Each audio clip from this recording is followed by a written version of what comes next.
Parte 2. O encontro com Golias. Davi avançava em direção ao campo de batalha. Seus passos eram firmes, mas seu coração estava tranquilo. Ele não sentia medo. Sua confiança estava em Deus, e ele sabia que se Deus estivesse com ele, não haveria nada a temer. O exército de Israel observava em silêncio, com descrença, enquanto ele se aproximava da linha de combate. Golias estava lá, rindo ao ver o jovem pastor se aproximando. É isso que os israelitas têm para me enfrentar? Golias zombou. Você é apenas um garoto. Onde estão os grandes guerreiros de Israel? Eu vou esmagá-lo como um inseto. Davi não hesitou. Ele olhou para o gigante com uma calma impressionante. Você vem contra mim com espada, lança e escudo, mas eu venho contra você em nome do Senhor dos Exércitos, o Deus de Israel, a quem você desafiou. Hoje, o Senhor entregará você nas minhas mãos, e todo o mundo saberá que há um Deus em Israel. Davi respondeu com firmeza. Golias, furioso, deu um passo à frente, levantando sua espada. Ele acreditava que a vitória era sua e que aquele garoto seria facilmente destruído. Mas, ao invés de recuar, Davi deu um passo à frente também. Ele pegou uma pedra de sua bolsa, colocou-a na funda e começou a girá-la. Em um movimento rápido, Davi lançou a pedra com toda a sua força. O impacto foi instantâneo. A pedra atingiu a testa de Golias com precisão divina. O gigante, que parecia invencível, caiu pesadamente no chão e uma onda de choque percorreu o campo de batalha. O soldado do exército de Israel olhou, incrédulo. Golias estava morto.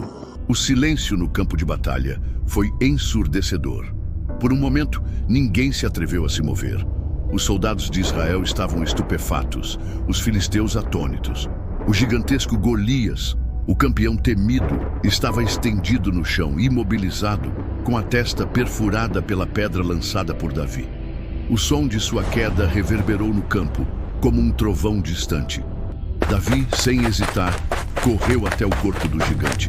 Ele se ajoelhou ao lado de Golias e, com as mãos firmes, arrancou a espada do gigante da baía. Com um único golpe, ele cortou a cabeça de Golias, levantando o troféu da vitória para o céu como um sinal de que a vitória não era sua, mas de Deus. O exército de Israel explodiu em um grito de triunfo. O medo que antes dominava seus corações foi substituído por uma força nova. Como uma onda que não podia ser contida, os israelitas começaram a perseguir os filisteus, que, diante da derrota do seu campeão, fugiram aterrorizados para suas terras. Os gritos de alegria dos israelitas ecoaram no vale, misturados aos gritos de pavor dos filisteus. O campo de batalha, que antes estava carregado de tensão e medo, agora estava cheio de esperança. A vitória sobre Golias foi mais do que uma simples batalha. Foi uma prova viva de que Deus estava com o povo de Israel. Capítulo 3. O reconhecimento de Davi. A notícia da derrota de Golias se espalhou rapidamente por todo o acampamento. As tropas filisteias estavam desorientadas e fugindo em desespero, e os israelitas, renovados por sua vitória, avançaram sem piedade. Davi, com a cabeça de Golias nas mãos, foi levado até o rei Saul. Saul olhou para Davi com uma mistura de incredulidade e admiração. Ele sabia que Davi era o jovem pastor que cuidava das ovelhas de seu pai. Mas agora ele era o herói de Israel.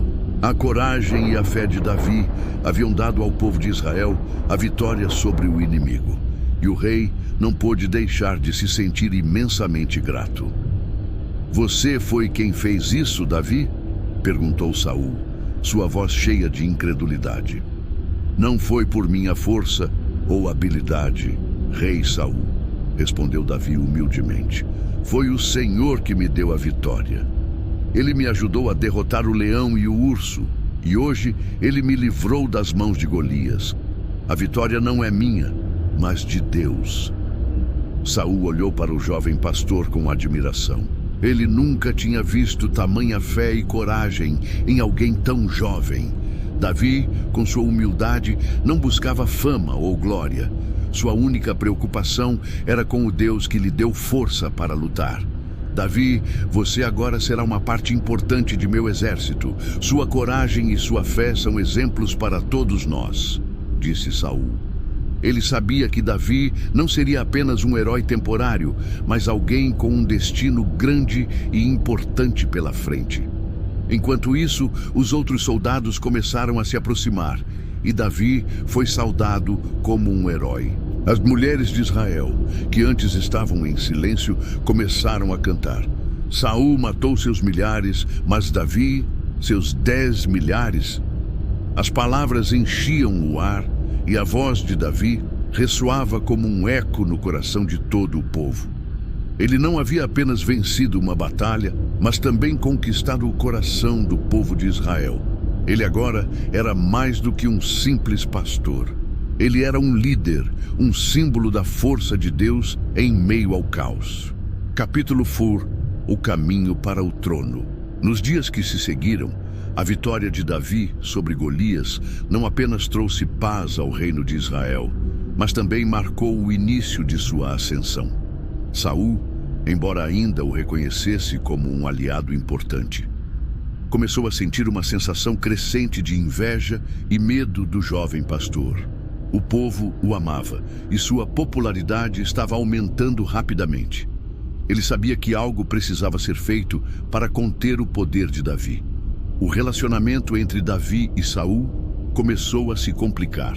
À medida que Davi se destacava no campo de batalha, derrotando os inimigos de Israel, a inveja de Saul só crescia. As músicas e os cânticos das mulheres de Israel, que celebravam as vitórias de Davi, começaram a pesar no coração do rei. Ele temia que o jovem herói pudesse um dia tomar seu lugar.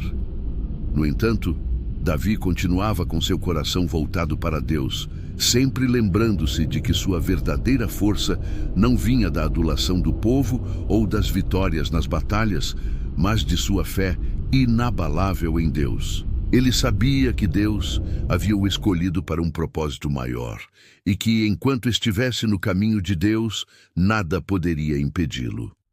Davi se mantinha humilde e fiel a Saul, sem jamais tentar desafiar sua autoridade, apesar de ser cada vez mais óbvio que ele estava destinado a algo maior.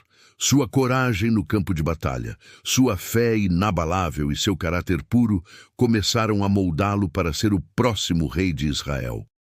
Capítulo 5. A reflexão de Davi. Após a vitória, Davi se retirou para suas terras, onde cuidava de seu rebanho de ovelhas. Mas agora havia algo diferente em sua vida. O jovem pastor sabia que, embora a batalha contra Golias tivesse terminado, sua jornada estava apenas começando. Deus o havia escolhido para uma grande missão, mas o caminho seria longo e desafiador. Em uma de suas orações, Davi se ajoelhou em um campo tranquilo e olhou para o céu estrelado. Ele refletiu sobre a forma como Deus o havia protegido desde sua juventude. Deus o ajudara a derrotar animais selvagens, e agora, diante de um gigante, o Senhor o havia livrado da morte. Ele sabia que sua fé e sua confiança em Deus seriam a chave para os desafios futuros. Senhor, tu me guiaste até aqui. O que quer que venha, confio em ti. A tua força é minha força. Não importa o que os outros digam ou façam, eu confio em ti, porque sei que a vitória é tua. A jornada de Davi estava apenas começando, e ele sabia que seu destino o levaria para lugares que ele nunca imaginara. Mas com Deus ao seu lado, ele estava pronto para enfrentar o que quer que fosse. O Senhor, que o ajudara a derrotar Golias, continuaria a guiá-lo. Ele não seria apenas o herói que salvou Israel daquela ameaça, mas o líder que governaria o reino com sabedoria, coragem e uma fé inabalável em Deus. Parte 4. O legado de Davi. Nos anos seguintes, Davi continuaria a se destacar, não só como guerreiro, mas como um homem de fé. Ele se tornaria o segundo rei de Israel, substituindo Saul, e levaria o reino a uma era de prosperidade e paz. Seu legado seria lembrado por gerações, e seu nome seria associado à confiança incondicional em Deus. A história de Davi e Golias seria contada ao longo dos séculos, não apenas como uma vitória militar, mas como um testemunho da força que vem da fé em Deus. Davi se tornou um símbolo eterno de coragem, humildade e liderança. E assim, o jovem pastor que derrotou o gigante se tornaria o maior rei que Israel já conheceu.